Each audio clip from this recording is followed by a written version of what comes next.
You're listening to Audiology. Support our work on Patreon and be sure to submit your requests for topics in the comments below.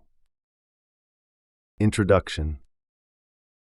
On January 30th, 1972, a tragic event known as Bloody Sunday, or the Bogside Massacre, took place in the Bogside neighborhood of Derry, in Northern Ireland, where British troops shot 26 unarmed civilians. This violence erupted during a demonstration against detention without trial, which was organized by the Northern Ireland Civil Rights Association. Out of those shot by the soldiers, 14 individuals lost their lives. 13 died immediately, and another succumbed to his injuries months later. Several victims were trying to flee or assist others who were wounded when they were shot. Additionally, some protesters were harmed by other means such as shrapnel, rubber bullets, batons, and even army vehicles. Beatings were also reported. All those who were killed or injured were from the Catholic community. Initially, the Widgery Tribunal investigated the incident and mostly exonerated the soldiers, claiming they reacted to perceived threats, but the findings were widely discredited as a cover-up. Decades later, in 1998, the Saville Inquiry was set up for a more in-depth investigation. It took 12 years and concluded in 2010 with the determination that the shootings were baseless and not defensible, revealing that those shot were unarmed and posed no serious risk, and that soldiers had provided misleading accounts of the event. Following the release of these findings, the British Prime Minister at the time, David Cameron, extended an official apology. Subsequently, a murder inquiry was initiated, leading to a prosecution attempt that was later dropped due to inadmissibility concerns. Still pursuing justice, the victims' families managed to get the prosecution reopened. This calamitous day is considered a defining moment in the period known as the Troubles. It resulted in the highest death toll for a single shooting episode and remains the most severe mass shooting in the history of Northern Ireland. The incident escalated tensions, particularly among Catholics and nationalists, fostering animosity toward the British Army and intensifying the conflict. The aftermath saw a jump in recruitment for the Provisional IRA, reflecting growing outrage. The event also resonated internationally, prompting the Republic of Ireland to declare a day of mourning and sparking protests that led to the destruction of the British Embassy in Dublin. Background. The city of Derry, largely populated by Catholics and those who identified as Irish nationalists, was seen as a prime example of persistent unfair control by Unionists. Despite a majority that favored nationalism, the city's voting districts were manipulated to ensure Unionist dominance in the local government. Derry suffered from a lack of governmental funding and development. It didn't receive motorway extensions. A proposed university was built in the smaller, Protestant-majority Coleraine, and the city's housing conditions were notoriously subpar. This neglect fueled the civil rights movement of the 1960s, with groups like the Northern Ireland Civil Rights Association leading the charge. Derry became a hotspot for this activism, and in August 1969, it was the site of significant riots, called the Battle of the Bogside, which resulted in the Northern Irish government requesting military support. Initially, the British Army was welcomed by Catholics as a neutral entity compared to the distrusted Royal Ulster Constabulary. However, the Army's relationship with the local population quickly worsened. The situation escalated on August 9, 1971, when the policy of internment without trial was instituted, leading to widespread chaos and the death of 21 individuals in just 3 days. Among these events was the Ballymurphy Massacre, where 11 civilians were shot by the Parachute Regiment. In Derry, the first British soldier was killed by the Provisional IRA, and several civilian deaths at the hands of British soldiers further heightened tensions, including the fatalities of a teenage girl and a mother. The rest of the year saw a spike in IRA actions, with a sharp increase in British soldier fatalities post-internment. Derry itself witnessed the deaths of 6 soldiers, with the British Army and IRA engaged in frequent gun battles. The IRA established control over certain areas, erecting barricades to create sections known as Free Derry, which were off-limits to British forces. Media coverage captured IRA checkpoints and daily confrontations at a place nicknamed Aggro Corner. Amidst the turmoil, businesses faced extensive damage, estimated at around £4 million. Lead up to the march. On January 18, 1972, Brian Faulkner, who served as the Prime Minister of Northern Ireland, enacted a prohibition on all public processions and marches across the territory that was to last until the year's end. However, only a few days later, on January 22nd, a group openly defied this ban by organizing an anti-internment rally at Magilligan Strand, not far from Derry. This demonstration progressed toward a nearby internment facility, but was halted by British Parachute Regiment troops. Clashes erupted when demonstrators attempted to bypass the barbed wire barricades and pelted the soldiers with stones. In response, the paratroopers resorted to using rubber bullets at close quarters and launched a baton assault to repel the protesters. During the incident, several demonstrators were severely injured by the paratroopers, to the extent that their officers had to step in to stop them. Reports of this aggressive conduct by the paratroopers made headlines and were broadcast, stirring concerns and criticism, including from within the British Army, over whether the force used had been excessive. Despite the concerns, it was decided to let another anti-internment rally take place in Derry on January 30th. This rally was permitted to occur in the Bogside area, with the stipulation that it would not be allowed to spread to the Guildhall Square to prevent potential violence. In preparation for this event, Major General Robert Ford, then the commander of land forces in Northern Ireland, issued orders for the 1st Battalion, Parachute Regiment, to go to Derry for an operation named Operation Forecast, which was planned to detain any individuals causing riots. This decision was later critiqued in the Saville Report, which chastised Ford for his choice of regiment, pointing out the Parachute Regiment's notorious inclination towards aggressive force. The organizer of the march, who was also a member of Parliament, Ivan Cooper, had been assured that the march would not have any armed IRA individuals present. However, it was suggested by author Tony Girardi that some of the march's stewards might have actually been affiliated with the IRA. Events of the day. The military parachutists came to Derry on the day of the protest and positioned themselves strategically. The commander in charge of the operation was Brigadier Pat McClellan, who coordinated from Ebrington Barracks. He instructed Lieutenant Colonel Derek Wilford, the leader of the 1st Parachute Regiment. Major Ted Loudon received orders from Wilford to carry out the arrests during the march. The demonstrators had planned to go from Bishop's Field in the Cregan residential area to Guildhall in the downtown area for a rally. They began marching around 2:45 p.m., with the crowd growing from 10,000 to 15,000 people, although initially the Widgery Tribunal claimed there were fewer participants. When the march approached the city center and encountered barriers set up by the British Army, it was redirected down Rossville Street, aiming to conclude at Free Derry Corner. Some participants started pelting stones at the troops guarding the barriers, leading to the usual response of rubber bullets, CS gas, and water cannons from the soldiers. Violence broke out with troops and some youths similar to past incidents. Tension escalated around 3:55 p.m., when soldiers inside an abandoned building were targeted by stone throwers and responded with live ammunition, injuring civilians Damien Donaghy and John Johnston. Despite the soldiers' claims of seeing a threatening object, subsequent inquiries found the victims to be unarmed.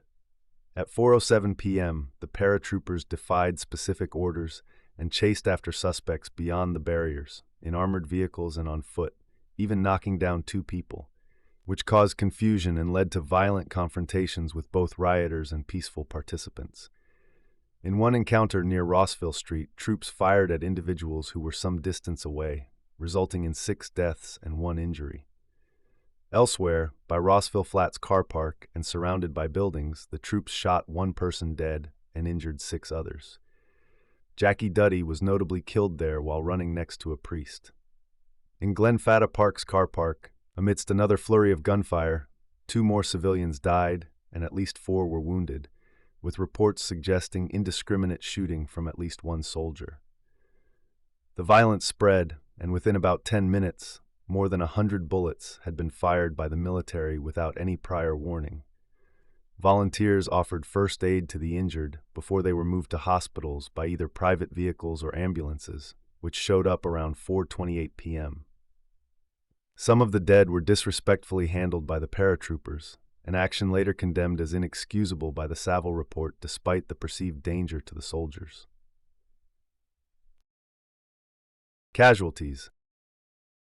A total of 26 individuals were hit by gunfire from paratroopers, with 13 succumbing to their wounds on the same day, and another passing away 4 months later due to his injuries. The shootings occurred in 4 key locations: a makeshift barricade on Rossville Street, the parking areas both north and south of Rossville Flats, and the parking area of Glenfata Park. The soldiers involved asserted that they only shot at individuals who were armed or throwing bombs, and no soldier admitted to accidentally hitting an unintended target.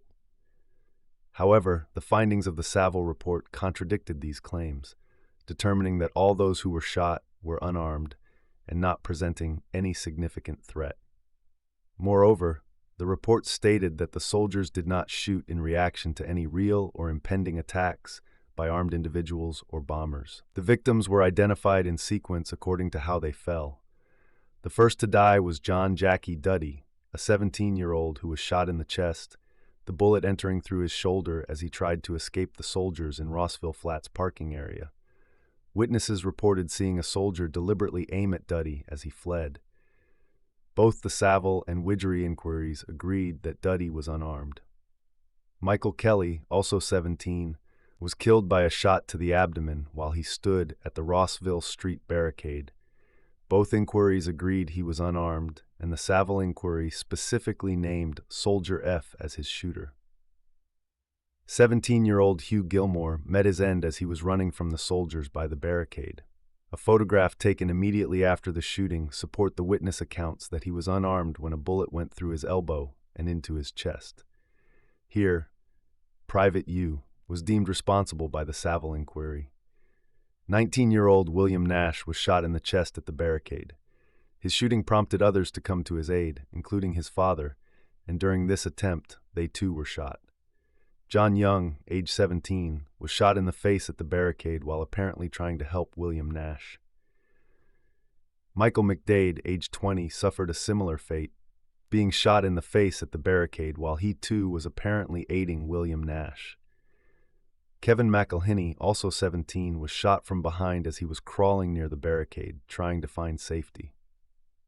At 22 years old, James Jim Ray was shot in the back as he fled in the Glenfata Park courtyard, and was shot again while already down and mortally wounded. Witnesses said he was shot by Soldier F, and that he had been calling out about not being able to move his legs just before the second shot. 26-year-old William McKinney was trying to escape through the Glenfata Park courtyard when he was shot in the back, again by Soldier F, as per the Saville inquiry. Gerard Jerry McKinney, 35, was shot in the chest in Abbey Park by a soldier, identified as Private G, who had come through an alleyway. Witnesses reported that McKinney halted and raised his arms, pleading not to be shot, but he was killed nonetheless. The bullet also hit 17-year-old Gerard Jerry Donaghy, who was standing behind McKinney. After being shot and taken to a nearby house, Donaghy was examined, and nothing suspicious was found in his pockets. However, after his death was confirmed at an army post, 4 nail bombs were discovered on him, leading to accusations that they were planted posthumously by soldiers to justify their actions. Patrick Doherty, 31, was shot from behind while crawling towards safety at the Rossville Flats forecourt. He was shot by Soldier F, with evidence showing he was unarmed despite conflicting soldier claims. Bernard Barney McGuigan, 41, was shot in the head while coming out from cover to aid Doherty, even as he signaled his non-hostile intent by waving a white handkerchief. Soldier F was also identified as the shooter by the Saville inquiry. Lastly, John Johnston, 59, was shot in the leg and shoulder on William Street before the main events unfolded. He wasn't part of the march and was simply visiting a friend. He succumbed to his injuries on June 16, 1972, and remains the only victim who did not die on the day of the incident or shortly after. Aftermath. On a tragic day, a total of 14 people were fatally shot. 13 were killed on the spot, and another succumbed later, believed by his relatives to have died as a result of the injuries sustained that day. Witnesses on the ground, including participants in the march, local inhabitants, and reporters from Britain and Ireland, uniformly assert that the soldiers shot at an unarmed gathering or targeted individuals who were either running away or attending to the injured. None of the British soldiers sustained any injuries from gunfire or explosive devices, and there was no evidence of bullets or nail bombs found that could support their account. The official narrative provided by the British Army, as reported by the Ministry of Defence and Home Secretary Reginald Maudling in Parliament the day following the event known as Bloody Sunday, suggested that the troops were responding to attacks by shooters and individuals throwing bombs. Bernadette Devlin, an independent Socialist Republican MP from Ireland, physically confronted Maudling by slapping him for his remarks, and consequently faced a temporary suspension from Parliament. Highly frustrated for being repeatedly denied a chance to address the incident in Parliament, despite having witnessed it herself, Devlin was in direct contrast to the usual parliamentary rule that typically allows MPs who witness an incident being discussed to speak on the matter. On February 2, 1972, during the funeral of 11 victims, the country witnessed what was essentially a national day of bereavement, with massive participation in the services and a general strike that marked the largest in Europe since World War II relative to the population. Religious ceremonies took place throughout the Republic of Ireland across various denominations, while schools shuttered and bus services halted. Large crowds protested at the British Embassy in Dublin, leading to the evacuation of embassy personnel. Protesters, including tens of thousands, marched to the embassy with 13 symbolic coffins and eventually set the Union Jack on fire and attacked the building with rocks and firebombs. Despite efforts by the local police, the embassy was set ablaze. These events significantly strained British-Irish relations, prompting the Irish Foreign Minister, Patrick Hillery, to call for UN peacekeeping intervention in Northern Ireland at the Security Council. Following the tragedy, Kieran Conway, who led the IRA's intelligence department for some time, disclosed that there was a surge in volunteers from the southern part of Ireland ready to combat the British, numbering around 200 applications. Harold Wilson, the opposition leader in the UK Parliament at that time, voiced his opinion that a united Ireland might be the ultimate resolution to the ongoing Northern Irish conflict. William Craig, who served as Stormont Home Affairs Minister then, suggested that Derry's West Bank should be handed over to the Republic of Ireland. In retaliation for Bloody Sunday, the official IRA launched a car bomb at the British military barracks in Aldershot on February 22, 1972, resulting in the deaths of 7 civilian staff members. An official inquest into the deaths was conducted in August 1973, overseen by Hubert O'Neill, the city coroner and a former officer in the British Army. At the end of the inquest, he described the events of Bloody Sunday as a wholly unnecessary instance where it appeared that the military had lost control and fired indiscriminately. He labeled the actions as sheer murder, emphasizing that even though the march might have been in violation of a ban, it did not justify the response of the troops who fired live rounds with no restraint. Shankill shootings. Several months after the notorious incident known as Bloody Sunday, the 1st Battalion, Parachute Regiment, 1 Para, still under the leadership of Lieutenant Colonel Wilford, were implicated in another disputed shooting event. On September 7th, this battalion conducted an operation in Belfast, targeting the Ulster Defence Association, UDA, headquarters, as well as residences in the Shankill neighborhood. During this raid, 2 Protestant civilians were fatally shot, and additional individuals were injured. The paratroopers said they were responding to shots fired by loyalist militants.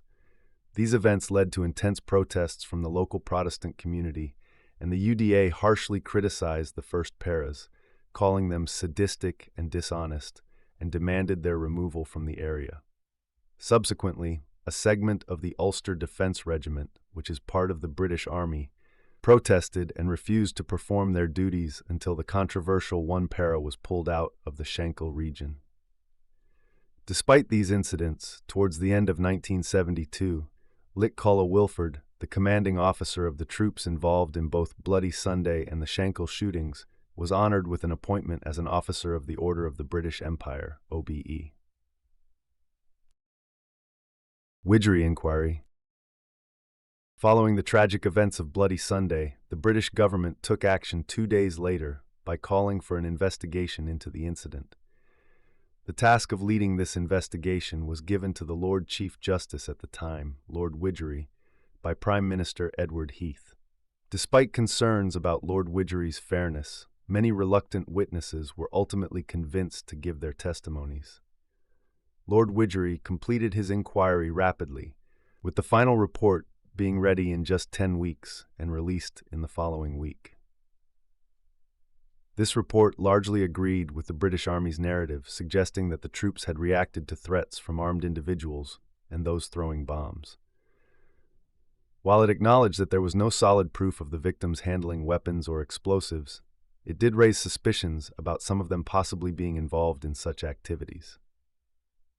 The evidence included paraffin tests for gunshot residue and the discovery of nail bombs on one of those killed, although no explosive traces were found on most of the victims, and one individual's test was inconclusive due to their clothing being washed. Some argued that there could be other explanations for the presence of gunshot residue, such as contact with soldiers or occupation-related exposure to lead. The report pointed the finger at the organizers of the march for creating a dangerous situation, asserting that their actions led to the fatalities. It denied any allegations that the troops were conducting a punitive operation or specifically targeting IRA members within the Bogside area. Although later research by the Saville Inquiry found no evidence of a deliberate plan to this effect, it did not completely rule out the possibility of an undisclosed agenda. Many eyewitnesses and local residents strongly disagreed with the report's findings, denouncing it as an attempt to exonerate the Army, with the phrase, "Widgery washes whiter," symbolizing their perception of the report as a blatant cover-up. Decades later, during a correspondence with John Hume in 1992, then Prime Minister John Major commented that those killed during Bloody Sunday should be considered innocent of any wrongdoing related to firearms or explosives, a statement that deviated from the implications of the Widgery report. Following Major, Prime Minister Tony Blair's top aide Jonathan Powell reflected on the report, condemning it as an unequivocal sham. Saville Inquiry. In 1998, as part of the efforts to resolve the conflict in Northern Ireland, Prime Minister Blair decided to set up a formal examination into the events of Bloody Sunday. This inquiry, led by Lord Saville, started in April of the same year. Working alongside Lord Saville were John Toohey, a former judge from Australia, experienced in Aboriginal matters, who came in to replace Sir Edward Somers from New Zealand upon his early departure in 2000, and William Hoyt, a Canadian who had served as the Chief Justice of New Brunswick. This investigation was held at Guildhall in Derry from March 2000 to November 2004 and was markedly more thorough than the earlier Widgery Tribunal. It involved interviews with various witnesses, including local people, military personnel, members of the media, and politicians. The inquiry also reviewed a substantial amount of visual material. Lord Saville chose not to give an opinion on the earlier Widgery report, underscoring that his focus was solely on the events of Bloody Sunday itself. Colonel Wilford, who was involved in the events of Bloody Sunday, openly criticized the decision to conduct the inquiry and maintained pride in his actions that day. However, in 2000, he acknowledged that non-armed individuals might have been unintentionally harmed or killed, referring to it as a byproduct of war. General Mike Jackson, who was a captain in the parachute regiment involved at the time, admitted in 2007 that people who were shot during the incident had been innocent. This admission was a stark departure from his long-standing claim that those who were killed were not innocent. A former paratrooper provided a shocking account, revealing that they were incited to violence the day before the incident and that some soldiers used illegal ammunition and fabricated stories to cover up their actions. He also claimed that his original testimony to the previous Widgery tribunal had been discarded and replaced with a falsified account. There were accusations leveled at the Ministry of Defense for hindering the investigation by withholding over 1,000 photographs and video footage and misplacing the firearms used by soldiers that day, which would have been vital pieces of evidence. Some of these weapons were later discovered in different parts of the world, despite the ministry's assertion that they had been destroyed.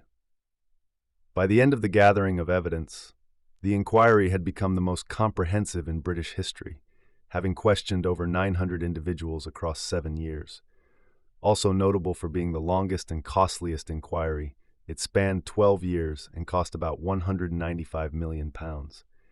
Although it was anticipated to release its findings in late 2009, the final report's publication was postponed until after the 2010 general election. The Saville Report. The findings from the investigation into the events of Bloody Sunday, which were made public on June 15, 2010, established that the shootings by the 1st Battalion Parachute Regiment, 1 Para, resulted in the deaths of 13 individuals and injuries to about the same number.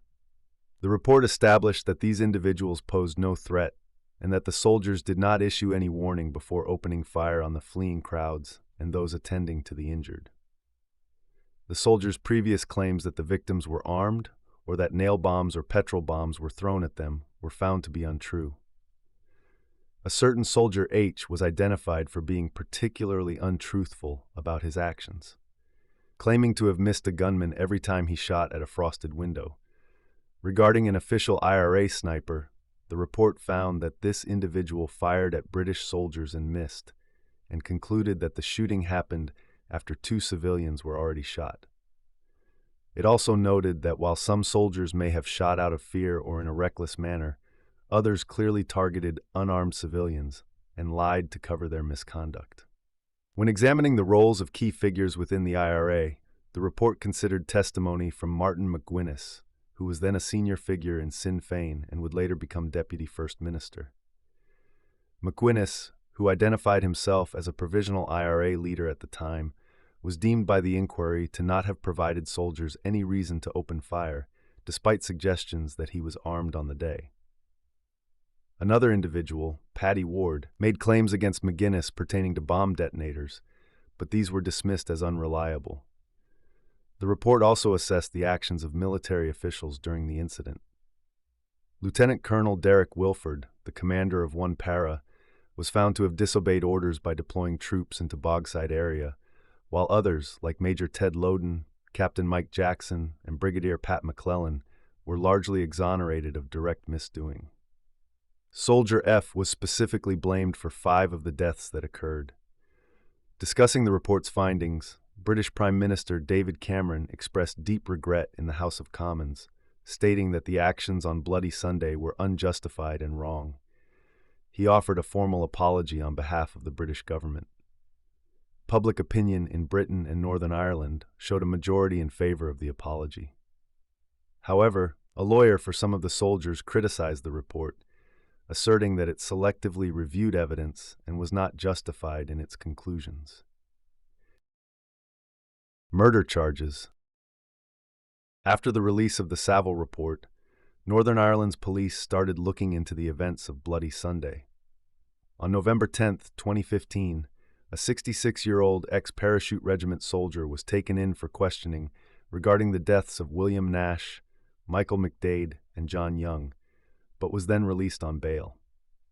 In March 2019, Northern Ireland's Public Prosecution Service decided there was sufficient evidence to charge this former soldier, known as Soldier F, with the murders of James Ray and William McKinney, who were shot from behind, and with 4 counts of attempted murder. Although the Saville inquiry indicated that Soldier F was responsible for the deaths of 3 others, Michael Kelly, Patrick Doherty, and Barney McGuigan, this finding could not be used in court as evidence was inadmissible. Disappointment arose from the victims' families because only 1 soldier was charged. No further charges against other soldiers were pursued as of September 2020. a decision that was met with support from the families of the victims and Irish nationalist politicians. Meanwhile, Soldier F garnered backing from certain Ulster loyalist circles and a veterans advocacy organization. The DUP advocated for legal protection against prosecution for ex-soldiers, while UUP's leader, Doug Beattie, felt that soldiers should be accountable if they broke the law. Prosecution against Soldier F was initially halted in July 2021 due to inadmissibility of evidence from 1972. However, his identity was subsequently revealed in Parliament by SDLP MP Colm Eastwood, and later in a magazine with his pictures from the era. The McKinney family's appeal led to a reversal of the decision to not prosecute Soldier F in March 2022. The Public Prosecution Service's appeal to the Supreme Court was rejected, continuing the case. The hearing against Soldier F picked back up in January 2023, and after an adjournment, continued in May. In August, a judge deemed that certain statements implicating Soldier F could be used in court. By December 2023, during an evidentiary hearing, it was decided that Soldier F would indeed face trial for his alleged actions, with the proceedings set to occur at Belfast Crown Court, though a trial date had not yet been established. Impact on Northern Ireland divisions. Originally, when the British Army was sent to Northern Ireland, Catholic residents largely saw them as a protective force against aggression from Protestant loyalist groups, the local police known as the Royal Ulster Constabulary, and the B Specials, a reserve police force. This perception dramatically changed after the events of Bloody Sunday, when British soldiers shot and killed unarmed civil rights protesters. Consequently, the Catholic community's view of the army shifted from seeing them as protectors to oppressors. This shift was significant enough that it galvanized many young nationalists to join armed militant groups that advocated for Irish republicanism. As time went on and groups like the official IRA and its political wing, Official Sinn Féin, gravitated towards Marxist ideology, the Provisional IRA began to draw support from young people who had become radicalized by recent events. Over the next 2 decades, the Provisional IRA and smaller Republican factions, like the Irish National Liberation Army, escalated their armed opposition against the British state and those affiliated with it. During the same period, multiple loyalist paramilitary groups emerged, including the Ulster Defence Association, UDA, and the Ulster Volunteer Force, UVF, contributing to the overall sectarian violence. The conflict, known as the Troubles, resulted in a significant loss of life over the years. One of the most significant attacks by the Provisional IRA occurred in 1979 when they ambushed British soldiers in Warrenpoint, killing 18, most of whom were paratroopers. This attack took place concurrently with the assassination of Lord Mountbatten by the IRA. Republicans justified these actions as a form of reprisal for the Bloody Sunday killings. Years later, in 2012, a British soldier who was originally from Belfast faced prosecution for inciting sectarian hatred. This was due to their participation in posting offensive comments and images related to the Warrenpoint killings on social media, which included displaying Parachute Regiment emblems.